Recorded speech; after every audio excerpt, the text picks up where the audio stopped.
अंदरूनी तौर पे, मैं सियासी तौर पे नहीं बात कर रहा, सियासी तौर पे तो आपने जैसे खुद कहा कि इलेक्शन में पता चलेगा।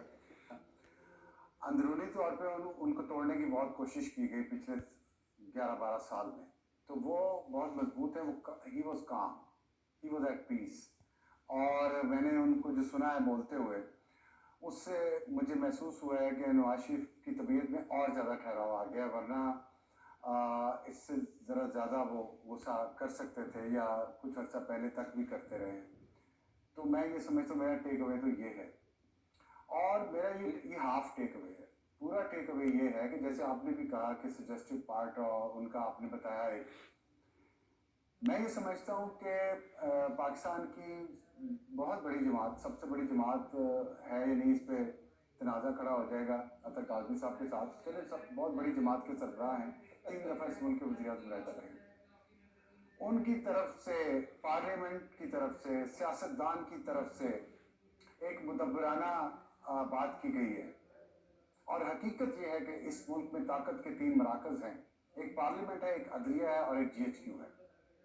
मेरा एक पाकिस्तानी के तौर पे ये देखना है अब कि एक सियासतदान ने मुदब्बराना बात की है, क्या जुडिशरी और GHQ का शौक पूरा हो गया इस मुल्क को तबाह करने का, या वो अभी अपनी गेम्स आने वाले वक्तों में और दिनों में भी जारी रखेंगे? ये बहुत बड़ा सवाल है। आपने कहा ना कि आपने कहा कि क्या जो नवाज शरीफ का क्या वो डेमोन्स्ट्रेट कर पाते हैं? मैं इस सवाल को इसके सर पर उल्टाना चाहता हूँ।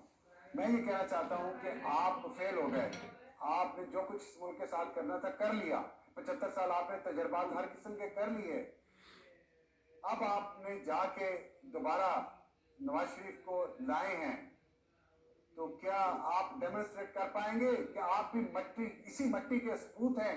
जिस तरह एक सियासतदान ने कहा कि मैं इस मट्टी का सपूत हूं, कि आप साबित करेंगे अगले 10 साल, अगले 20 साल, आपके आने वाले जितने ऊपर से लेकर नीचे तक ओहदेदार हैं, सरकारी मुलाजिम हैं, वो नस्ल दर नस्ल ये बात साबित करेंगे कि वो मट्टी के बेटे हैं, इस धरती से प्यार करते हैं। ये इंपॉर्टेंट बात है, धरती को बिल्कुल ठीक है, पर आप कहाँ समझते हैं कि रेसिप्रोकेट करते हैं सारे या नहीं करते? दोबारा बिल्कुल, और इस धरती पे दोबारा जो तजर्बे करेंगे, जिस उन तजर्बात से जिसके लिए 5-6 लोग अपनी बच्चों की तिजोरियां भरते हैं, बदकिस्मती से अब साथ बदकिस्मती से पैसे तो 7 दहाइयों से ज्यादा हो गए, तजर्बे बदकिस्मती से खत्म नहीं हुए, तजर्बे तो चलते रहते हैं, लेकिन अब आप ये कह रहे हैं और आप एक फर्क है, तजर्बा दोबारा नहीं होगा। जी नहीं, मैं देखिए, मेरे डाउट्स हैं कि इतने लोगों के दिलों पे या जिस्मों पे इन्होंने जख्म लगाए हैं इस धरती के सबूतों पर, कि ये भूला नहीं जा सकता जो कुछ इन्होंने जुल्म किए हैं। मैं तो सिर्फ एक बात कर रहा हूँ कि क्या सबक हासिल किया, क्या ये डेमोन्स्ट्रेट करेंगे?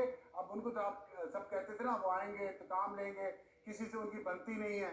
अब बॉल जो है उनके कोर्ट में है, क्या वो ये साबित करेंगे? ये बात ठीक है, वो सर ठीक है, let me take a little forward sir, इसको आगे ले जाने एक फर्क है, क्योंकि एक छोटा सा फर्क है, एक फर्क है। आपने कहा फर्क 75 सालों का, अब एक पूरी नौजवान नस्ल 60% आबादी है उसकी, वो मेरे जैसे नहीं है, नवाज शरीफ जैसे नहीं है, वो नहीं सुनते किसी की, और वो इस तरह मुदब्बराना तरीके से बात भी नहीं करते। आपको तजर्बा हो गया होगा। बिल्कुल ठीक है, वो वही डिपेंड करता है कि नौजवान नस्ल क्या सोचती है, पाकिस्तान मुस्लिम नून के बारे में। वो नौजवान नस्ल वो खुशहाल होना चाहती है। थोड़ा सा मुझे अलाउ कीजिएगा साहब, थोड़ा सा मुझे अलाउ कीजिएगा। देखिए, नवाज शरीफ साहब ने जब तकरीर आज शुरू की, तो उन्होंने उनका तीसरा चौथा जुमला था कि जब उन्होंने बात शुरू की, वो कि उन्होंने कहा वो इंतकाम पर यकीन नहीं रखते, लेकिन ये नवाज शरीफ साहब ने आज ये फरमाया कि कौन है वो जो हर कुछ अरसे बाद हमारी हुकूमतें खत्म कर देता है। तो कम से कम इसका जवाब इतना मुश्किल नहीं है मेरे नज़दीक। तो मैं इतना इंटेलिजेंट नहीं हूँ जितने अतरकाजी साहब आप हैं, लेकिन ये नवाज शरीफ साहब ने सवाल तो आज किया था लोगों से, अवाम से। लेकिन बात यह है कि जो अफसार साहब का पॉइंट है कि मियां नवाज शरीफ ने तो अपनी इंटेंट जाहिर कर दी है कि मैं तो मुल्क को रिवाइवल के लिए आ रहा हूँ, या सारे इदारों को साथ मिलकर चलना होगा। बकौल अफसार साहब के बाकी जो 2 इदारे हैं, एस्टैब्लिशमेंट, जुडिशरी, वो रेसिप्रोकेट करेंगे या नहीं करेंगे? इंटेलिजेंट बना के क्या करवाना चाहते हैं? आप चाहते हैं कि फिर किसी दिन आप मेरे घर पे इंटरव्यू करने आए, आप इंटेलिजेंट बना के मुझे ये करवाना चाह रहे हैं? वैसे भी आज आपने ये काला जोड़ा पहना हुआ है, आप खुद को जरा वो आज आप क्या यौम क्या बना रहे हो?